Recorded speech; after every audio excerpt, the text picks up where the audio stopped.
Shalom Aleichem, meu irmão e minha irmã, como vão vocês? Que a Hashem vos abençoe em nome de Yeshua. Hoje vamos falar sobre Shavuot e a revelação do Espírito. Vamos falar um pouquinho da história de Shavuot.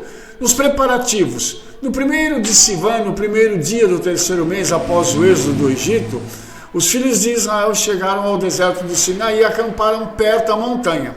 Então, durante aquelas poucas semanas de viagem no deserto, sob a proteção do Eterno, com milagres diários, tais como o maná e as codornizes, o miraculoso adoçamento da água, a derrota de Amaleque, a travessia do Mar Vermelho, o povo judeu havia se tornado mais e mais consciente do Eterno. A gente vai perceber uma coisa aqui, amados, que é sensacional. A gente vê, por exemplo, o povo de Israel aqui, eles estando numa condição na qual eles... viajando pelo deserto, eles começaram a ver muitos milagres e houve uma consciência cada vez maior da presença do Eterno, da glória do Eterno entre eles, das manifestações miraculosas que o Eterno trouxe sobre a vida deles. Então isso fez com que eles tivessem uma dimensão diferenciada da festa de Shavuot, ou melhor, daquilo que aconteceria em Shavuot. Entendeu? Ok, vamos dar mais uma caminhadinha aí em nome de Yeshua. A fé deles estava se tornando mais intensa a cada dia, até que eles atingiram um padrão de santidade, solidariedade e unidade, jamais conseguido antes ou depois de qualquer outra nação. E isso é tão verdadeiro que você vai ver que houve uma manifestação poderosa do Eterno. Tá? Quando Moshe sobe ao Sinai, o Eterno diz para ele as seguintes palavras: assim dirás à casa de Jacó, e dirás aos filhos de Israel: vocês viram aquilo que eu fiz aos egípcios e como eu vos trouxe nas asas da águia, e os trouxe até mim. Agora, portanto, se ouvirem de fato a minha voz e se mantiverem a minha aliança, então serão o meu tesouro dentre todos os povos, pois toda a terra é minha, e serão para mim um reino de sacerdotes e uma nação sagrada. Veja as promessas que o Eterno faz para eles, enquanto eles estão ali aos pés do Sinai. Eles recebem da boca do Eterno as informações que são os seguintes: se vocês mantiverem a minha aliança, vocês vão ser o meu tesouro. Imagina uma nação que é o tesouro do Eterno, que é uma propriedade particular dele e que ele guarda com carinho e com afeto.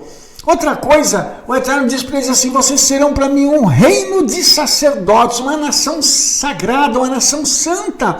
Entre todos os povos da terra, eu escolhi vocês.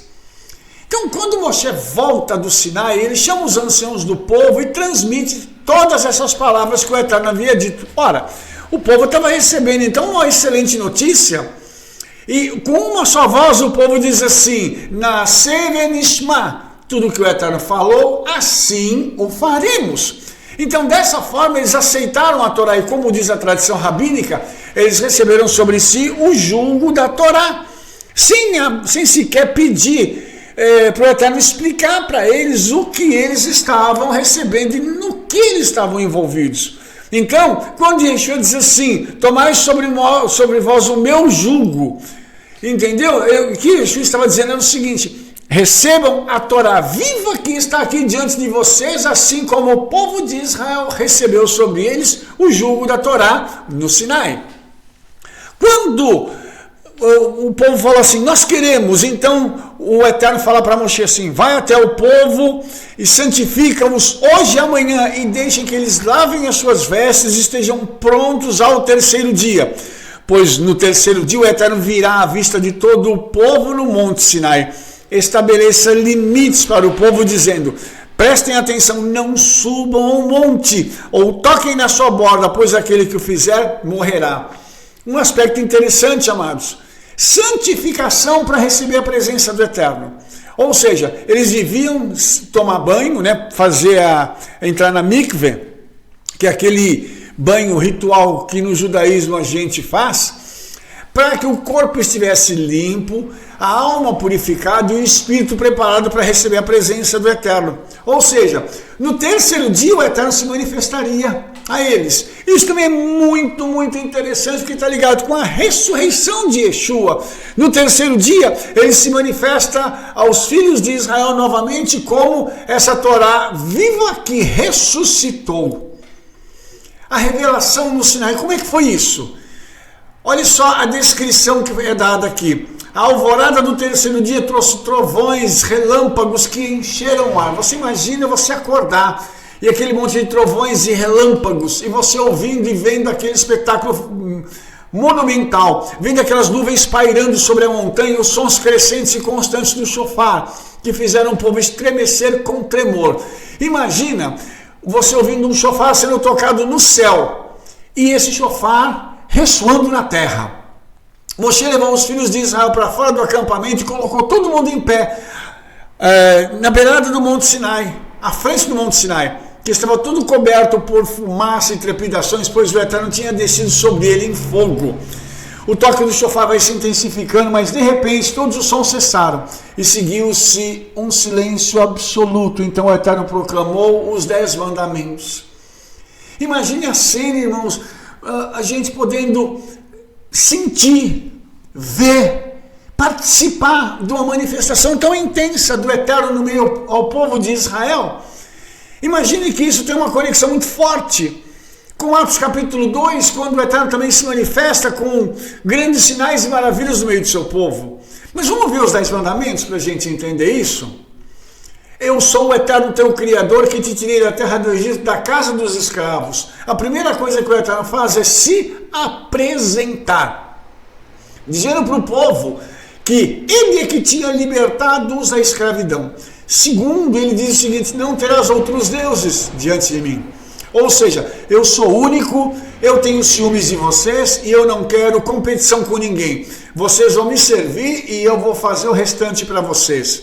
Não jurarás em nome do Eterno teu Criador em vão, porque não livrará o Eterno que jurar em seu nome em vão. Essa é uma outra coisa, né? Nós não devemos tomar o nome do Eterno, nosso Criador, em vão. Por isso, nós, ao falarmos do Eterno, nós usamos esse termo, o Eterno, ou Hashem, que significa o nome, pois o nome dele, ele é tão sagrado que nós não devemos pronunciá-lo. Depois, o quarto mandamento: lembra-te do dia de Shabat para o santificá-lo. Que coisa linda, né? Logo no quarto mandamento, já avisando para mim e para você: guarde o Shabat, santifique o Shabat, porque você vai ser santificado também nesse dia. Depois, honra teu pai e tua mãe, para que se prolonguem os teus dias sobre a terra que o Eterno teu Criador te dá. Honrar pai e mãe é uma coisa muito tremenda, e é muito mais do que a gente dar um presentinho para o pai e para a mãe. É obedecer, é desejar estar com eles, é ter reverência na presença deles e lembrar que eles nos deram a vida para que nós chegássemos aonde estamos nos dias de hoje. Não matarás, isso aqui no hebraico é não assassinarás. Ou seja, nós não devemos tomar vingança contra ninguém assassinando uma pessoa de forma cruel. Não cometerás adultério, isso não precisa nem interpretar. Não furtarás, não levantarás falso contra o teu próximo, não cobiçarás a casa do teu próximo, a mulher do teu próximo, o seu servo ou a sua serva, o seu boi, o seu asno e tudo que seja de seu próximo. Imagine essas palavras sendo proclamadas do alto do Monte Sinai, no meio de tantas manifestações espirituais. Então o povo ouviu as palavras que o Eterno disse e todos ficaram assustados. Eles disseram para Moshe assim: seja intermediário entre nós, porque se o Eterno continuar a falar conosco, nós certamente morreremos. Então o Moshe disse assim para eles: não tenham medo, porque o Eterno se revelou a vocês para que vocês o temessem e não pecassem. Não é para vocês morrerem. Então, olha só que coisa tremenda. A tradição judaica diz que quando o Eterno começou a se manifestar ao povo, a manifestação foi tão intensa que todos eles morreram. E o Eterno então teve que ressuscitar todo mundo que estava ali naquele momento. Por isso, essa palavra é dita, para que Moshe seja o intermediário entre o Eterno e o povo, porque eles já haviam experimentado uma manifestação tão extraordinária que eles haviam morrido. E agora eles dizem assim: nós não queremos que aconteça de novo, então seja o nosso intermediário. Por isso o Eterno chamou Moshe para a montanha, pois somente Moshe era capaz de ficar na presença do Eterno. E lá ele vai receber as Luchot, que são as tábuas contendo os 10 mandamentos, e a Torá completa para ensinar aos filhos de Israel. Ou seja, Moshe subiu ao céu para de lá sacar a Torá. Isso também é uma alusão muito tremenda à vida de Yeshua, que ele desceu do céu para entregar para nós a Torá viva. E a Torá diz que Moshe subiu a montanha e permaneceu 40 dias e 40 noites sem comer ou dormir, pois havia se tornado semelhante a um anjo. Durante esse tempo, o Eterno revelou a Moshe toda a Torá, com todas as suas leis e as suas interpretações. Para finalizar, o Eterno deu para Moshe as tábuas do testemunho, feitas de pedra, contendo os 10 mandamentos escritos pelo próprio Criador. Então, Moshe, segundo a tradição rabínica, ele sobe aos céus vivo. E lá na presença do Eterno, ele passa 40 dias e 40 noites, não come, não dorme, não tem nada, não tem necessidade de nada, porque ele está na eternidade. Ele extravasou o padrão terreno e entrou na dimensão espiritual. Por isso, é possível, então, que Enoque e Elias estejam vivos no Olam Rabá, lá na eternidade. Se aconteceu com Moshe, isso é capaz de acontecer com qualquer outra pessoa. E Moshe recebe das mãos de Hashem, do Eterno, 2 tábuas. Interessante esse número 2, né? Porque esse número 2 denota que a Torá vai ser dada para Israel e para a igreja, tá? Então, os nossos rabinos, eles falam para a gente que em cada geração, todos nós devemos considerar-nos como aqueles que estivemos pessoalmente lá no Monte Sinai. Então, nas sinagogas, né, o rolo da Torá é tirado para fora, e no primeiro dia é feita a leitura de Êxodo, capítulo 19 e 20, que é essa narrativa dos 10 mandamentos. A intenção é ficar de pé durante a leitura para enfatizar a importância do evento que ocorreu lá no Sinai, porque o povo ficou de pé ouvindo o Eterno falar. Tá? Isso é dizendo o seguinte: nós estamos de pé para recebermos a revelação do Eterno. Então esse é o momento da redenção, esse é o momento em que o povo de Israel recebe a Torá e há uma libertação na sua alma e no seu espírito do jugo que ainda pesava sobre eles vindo do Egito. Então o objetivo é que essa palavra ficasse escrita dentro dos corações dos judeus que ali estavam, assim como é o objetivo que o Espírito Santo escreva a palavra do Eterno em nossos corações. Tá? E só para mim terminar, segundo a tradição, as tábuas eram feitas de safira, uma pedra azul, que é a mesma pedra usada para fazer o trono do Eterno. O trono do Eterno é de safira. Isso significa que o Eterno pode ter tirado um pedaço ou 2 pedaços, né, da tábua do seu trono, da pedra do seu trono, para nos entregar a Torá. Isso é uma coisa muito tremenda, irmãos. Porque isso significa que a palavra, além dela vir dos céus, ela está conectada com o próprio Criador. Isso é algo muito intenso. Baruch Hashem. E agora lá em Êxodo 12:3 diz assim: e o homem Moshe era extremamente humilde. Desculpe, Números 12:3, né?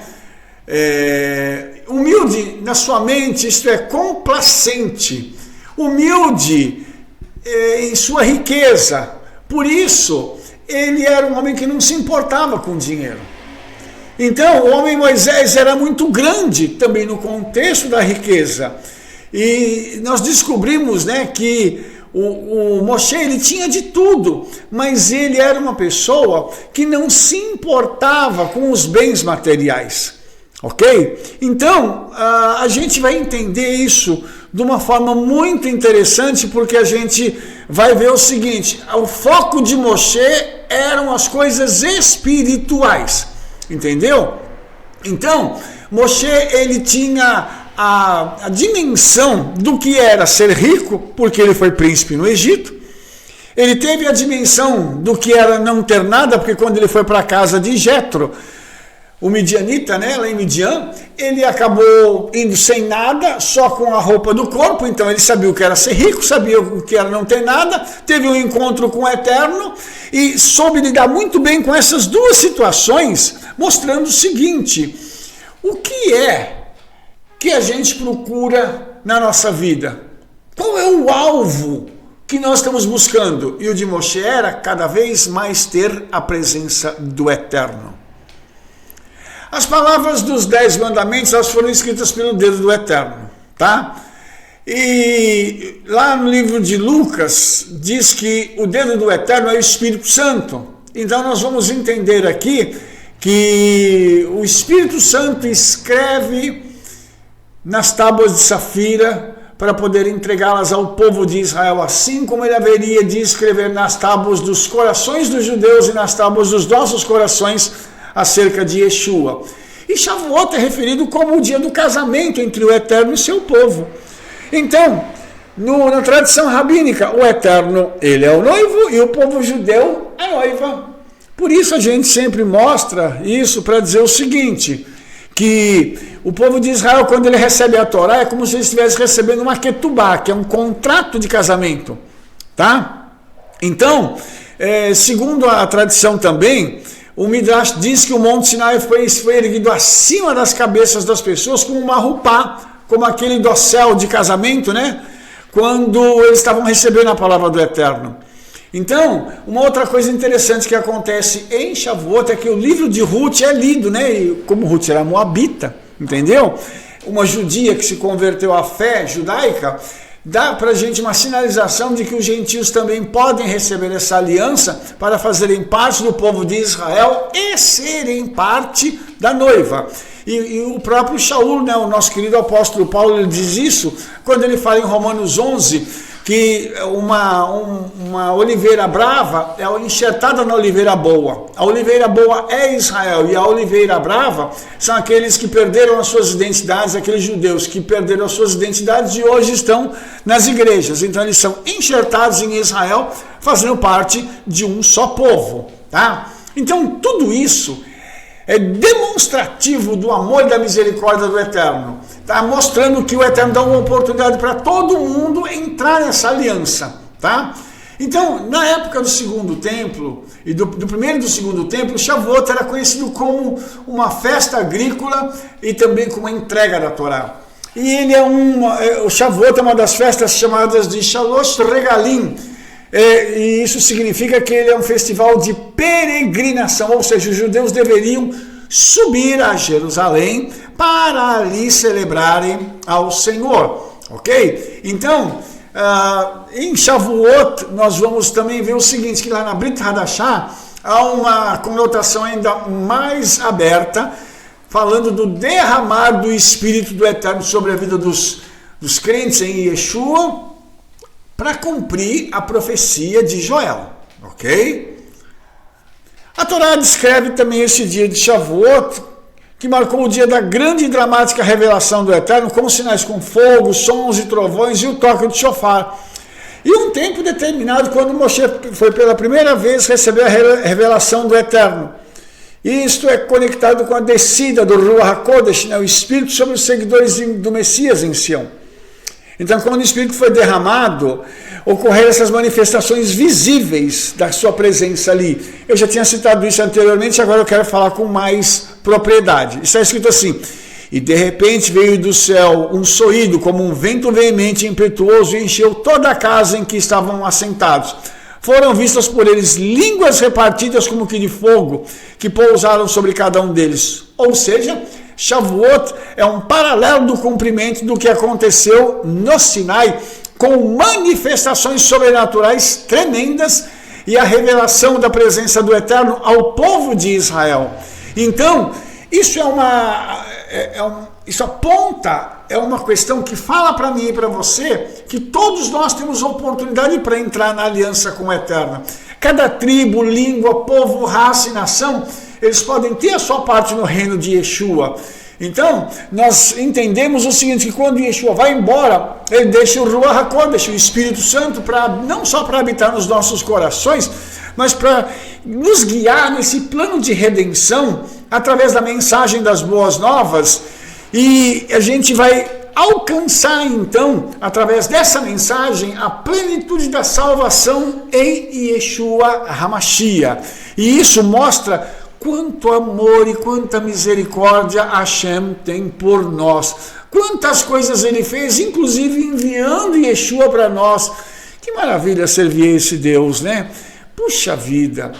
Mas a gente ainda vai caminhar dizendo o seguinte, que isso é um cumprimento, né? Shavuot é um cumprimento da promessa feita a Jeremias, quando a Torá viva foi escrita nos corações dos homens. Olha quanta profecia se cumprindo em Shavuot. Outra particularidade é que existem moveres espirituais que são liberados na festa e são recebidos por aqueles que a celebram. Ou seja, eu tenho recebido da Torá, tá? Eu recebo a palavra viva do Eterno na minha vida. Eu recebo uma identidade nova. A pessoa que não é judeu, que é gentil, está recebendo uma identidade nova, porque ele está sendo reconectado ao povo de Israel. Ele recebe a promessa da restituição de Joel. Ele recebe a unção do Espírito. E junto com a unção do Espírito vem os dons do Espírito e vem também o fruto do Espírito. Veja quantas coisas estão em aberto, em Shavuot, que nós podemos receber no dia da festa e a posteriori também, tá? E falando de restituição aqui, que é uma coisa interessante, né? A restituição é cumprimento de Joel, né? Que diz assim: e vós, filhos de Sião, regozijai-vos e alegrai-vos do Eterno vosso Elohim, porque ele vos dará um ensinador de justiça. Quem é? O Espírito Santo. Fará descer a chuva, a temporã e a serôdia no primeiro mês, e as eiras se encherão de trigo e os lagares transbordarão de mosto e de óleo, e restituir-vos-ei os anos que foram consumidos pelo gafanhoto, a locusta e o pulgão e a aruga, o meu grande exército que enviei contra vós. E comereis abundantemente e ficareis satisfeitos, e louvarei o nome do Eterno vosso Elohim, que procedeu para convosco maravilhosamente. E o meu povo não será mais envergonhado. E vós sabereis que eu estou no meio de Israel, e que eu sou o Eterno vosso Criador, e ninguém mais, e o meu povo não será envergonhado para sempre. Oh, meu Pai, isso aqui, amados, é uma restituição em 3 níveis. No nível espiritual, a presença do Eterno vindo sobre nós. Depois, no nível da alma, quando as nossas mazelas que estão nas nossas almas, né? Os nossos traumas, os nossos medos, as nossas angústias são curados pelo Senhor. E também a nível financeiro, quando o Eterno devolve para nós aquilo que foi arrancado de nós por permissão do Eterno, quando os demônios vieram e nos fizeram ter grandes prejuízos, mas o Senhor, na obediência da festa de Shavuot, ele trata de nos devolver. Isso é uma coisa muito interessante, porque é usada uma metáfora agrícola aqui, falando dos gafanhotos comendo a plantação, para a gente poder entender que isso não é só a interpretação literal, mas temos o só do segredo, que aponta para aquilo que foi liberado espiritualmente e teve uma ação material e que agora vai ter uma restituição espiritual, que é uma reversão daquela perda para haver ganho. Então isso é muito interessante também, a gente ver a ação do Senhor. Enfim, Shavuot, nós temos diversos aspectos que estão interligados e que apontam para um só caminho, a obediência. Cabe a mim e a você obedecermos e deixar para o Eterno fazer o resto. Vamos celebrar Shavuot com alegria, com júbilo, vamos saltar de alegria diante do Senhor e permitir que Ele nos encha com a sua bênção e com a sua presença em nome de Yeshua. Baruch Hashem, espero que você tenha gostado do nosso vídeo. Se você gostou, dê um like, favorite, clica no sininho para você receber as nossas recomendações e espalhe essa notícia aí, o trabalho que nós estamos fazendo em nome de Yeshua. Nos vemos no